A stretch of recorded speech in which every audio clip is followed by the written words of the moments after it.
அடேங்கப்பா, தங்கச்சி மாப்பிள்ள கடையை நல்லா தாயா வச்சிருக்கேன். இன்னைக்கு ஒரே நாள்ல வியாபாரத்தை கத்துக்கிட்டு போய் நம்ம ஊர்ல தெருப்பூரா 4 மளிகை கடையை வச்சு விட்ட வேண்டியதான். கடைக்கு புதுசா?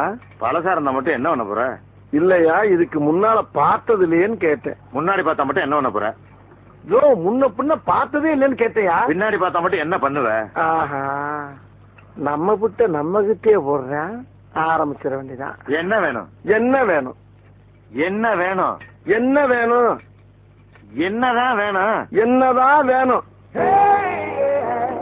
நீ கடைக்காரனா நான் கடைக்காரனா? நீதான். அப்ப நான் தானே கேட்கணும். ஆமா. என்ன வேணும்? என்ன வேணும்? என்னதான் வேணும்? என்னதான் வேணும்? ஏன் காலங்காத்தால இப்படி வறுத்தெடுக்கிற? இன்னும் வறுத்தெடுக்கவே இல்ல. ஐயோ, வறுத்தெடுக்காம என்ன வேணும்னு கேளியா? வறுத்தெடுக்கிறதுக்கு தான் என்ன வேணும்னு கேட்டேன்.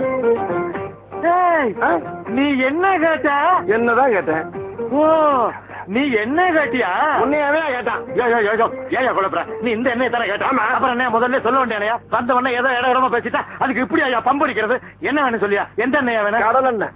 அப்படி சொல்ல வேண்டியதானே. இது நல்லெண்ணெயா? நீ முதல்ல கடல் எண்ணெய் தானே கேட்ட? ஆமா. அப்புறம் என்ன? இல்ல நல்லெண்ணெயான்னு கேட்டேன்.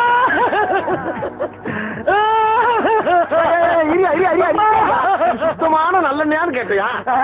சுத்தமான. அப்படி கேட்டியா? சத்தியமா சுத்தமான நல்லதாப்பா. அப்ப ஊத்து. இது கடல் எண்ணெய் தானே? நான் ஊருக்கு போறேன். எனக்கு டிக்கெட் எடுத்து கொடுங்க. இனிமே பண்ணி